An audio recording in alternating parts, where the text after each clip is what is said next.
ప్రకాశం జిల్లా ఒంగోలు రాజకీయాల్లో ఇప్పుడు సరికొత్త రచ్చ మొదలైందట. నిన్నటి వరకు వైసీపీలో కీలక నేతగా ఉండి ఇప్పుడు జనసేనలోకి వచ్చిన మాజీ మంత్రి చుట్టూనే ప్రకాశం జిల్లా రాజకీయం మొత్తం తిరుగుతోందట. అసలు సచివాలయంలో ముఖ్యమంత్రి చంద్రబాబు నాయుడుతో ఆ మాజీ మంత్రి జరిపినటువంటి ఆకస్మిక భేటీ వెనుకున్న అసలు కథ ఏంటి? పై స్థాయిలో నేతలు బాగానే ఉన్నా కింద క్షేత్రస్థాయిలో మాత్రం తెలుగుదేశం జనసేన కార్యకర్తల మధ్య గొడవలు ఎందుకు పెరుగుతున్నాయి? వలస వచ్చిన నాయకుడి వల్ల పాత జనసేన నాయకులకు ప్రాధాన్యత తగ్గబోతోందా? ఇటు బంధుత్వాన్ని అటు పార్టీని వదిలేసి వచ్చిన మాజీ మంత్రికి రాబోయే రోజుల్లో కూటమిలో సీటు దక్కుతుందా లేదా? ప్రకాశం జిల్లాలో సాగుతోన్న ఈ ముఠా రాజకీయాల వెనక అసలు నిజాలేంటో తెలుసుకోవాలనుందా? Let's watch.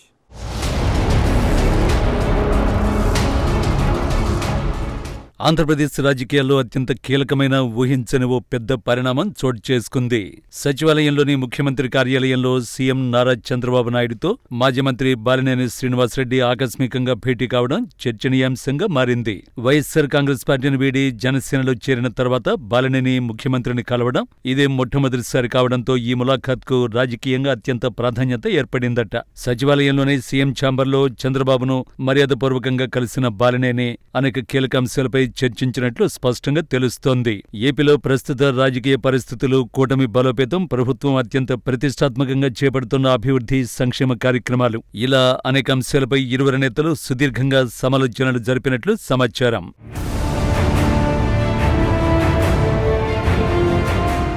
అయితే ఈ మీటింగ్ వెనుక అసలు కథ వేరే ఉందనే వాదన ఇప్పుడు బలంగా వినిపిస్తోందట. కేవలం మర్యాదపూర్వకంగానే కలిశామని పైకి చెబుతున్నప్పటికీ అసలు బాలినేని శ్రీనివాసరెడ్డి ముఖ్యమంత్రి చంద్రబాబు నాయుడిని ఎందుకు కలిశారు అనే ప్రశ్నపై రాజకీయ వర్గాల్లో ఆసక్తికరమైన విశ్లేషణలు నడుస్తున్నాయట. కూటమి అధికారంలోకి వచ్చిన తర్వాత ప్రకాశం జిల్లాలో పాత తెలుగుదేశం నాయకులకు, కొత్తగా వచ్చిన బాలినేని వర్గానికి మధ్య క్షేత్రస్థాయిలో తీవ్రమైన ఘర్షణ వాతావరణం నెలకొందని కార్యకర్తలు వాపోతున్నారట. ముఖ్యంగా స్థానిక సంస్థల ఎన్నికలు సమీపిస్తున్న తరుణంలో క్షేత్రస్థాయిలో సీట్ల సర్దుబాటు విషయంలోనూ, అలాగే జిల్లాల్లో కూటమి నేతల మధ్య సరైన సమన్వయం లేకపోవడం వల్లే బాలినేని నేరుగా ముఖ్యమంత్రి చంద్రబాబు వద్దకు వెళ్లి అక్కడ జరుగుతున్న పరిణామాలను వివరించినట్లు విశ్లేషకులు అభిప్రాయపడుతున్నారట. కూటమి బలోపేతం కావాలన్నా, జిల్లాలో పాత కొత్త నేతల మధ్య ఘర్షణలు తగ్గాలన్నా ముఖ్యమంత్రి జోక్యం ఖచ్చితంగా అవసరమని భావించే బాలినేని ఈ భేటీకి ప్రాధాన్యతనిచ్చారనే టాక్ నడుస్తోంది.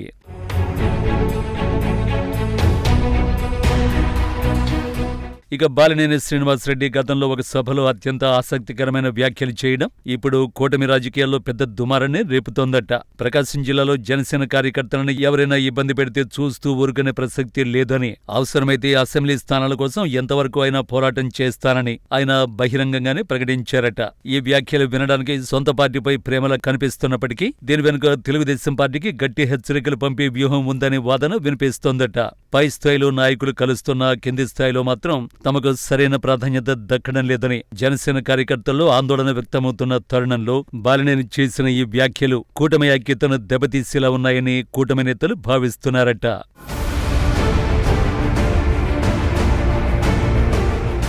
ఇక జనసేన పార్టీ అధిష్టానం బాలినేని శ్రీనివాసరెడ్డికి అత్యంత కీలకమైన బాధ్యతల్ని ఇవ్వడంతో పాటు స్థానిక సంస్థల ఎన్నికల సన్నద్ధతను పర్యవేక్షించేందుకు వీలు కల్పించింది.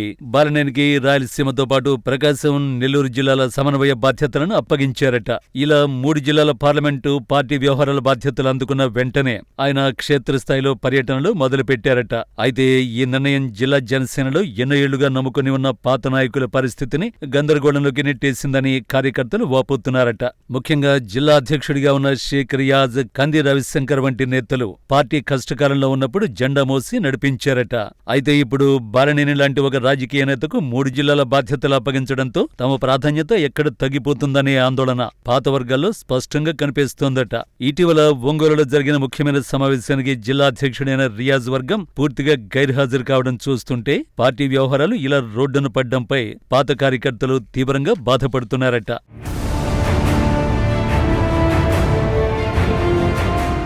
ప్రస్తుత పరిస్థితుల్ని గమనిస్తే క్షేత్రస్థాయిలో కూటమి కార్యకర్తల మధ్య సఖ్యత కంటే ఘర్షణ వాతావరణమే ఎక్కువగా కనిపిస్తోందనే టాక్ వినిపిస్తోంది.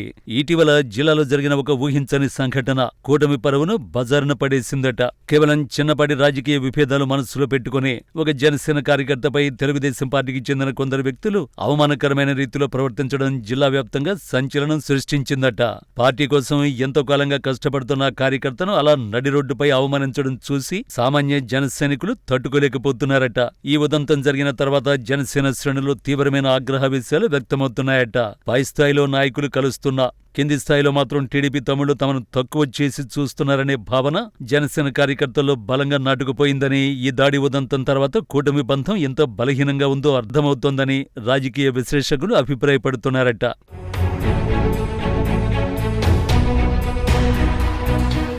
ఈ మొత్తం వ్యవహారంలో మరో పెద్ద సస్పెన్స్ ఏంటంటే, అసలు జనసేన తరఫున బాలినేని శ్రీనివాసరెడ్డికి రాబోయే రోజుల్లో టికెట్ ఇస్తారా లేదా అనేది. ఒకవేళ అధిష్టానం ఆయనకు సీటు ఇవ్వాలని భావిస్తే అది ఎక్కడి నుంచి ఇస్తారనేది ప్రశ్నార్థకంగా మారింది.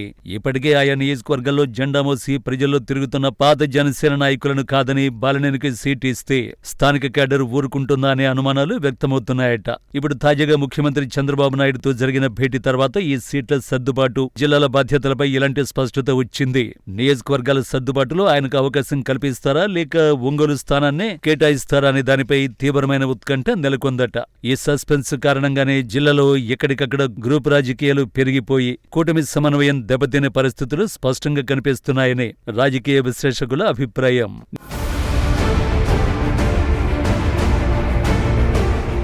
నిప్పులేనిదే పొగరాదు అంటారు.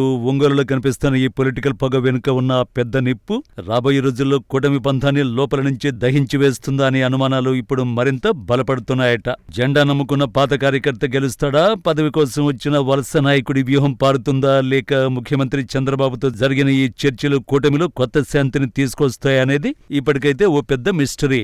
ఒకవేళ అధిష్టానం ఈ వర్గపోరును, క్షేత్రస్థాయి దాడులను ఇప్పుడే అణిచివేయకపోతే రాబోయే రోజుల్లో ప్రకాశం జిల్లా నుంచి కూటమి బంధానికి కొత్త పరీక్షలు ఎదురవుతాయనే భయాలు నిజమయ్యేలా ఉన్నాయట.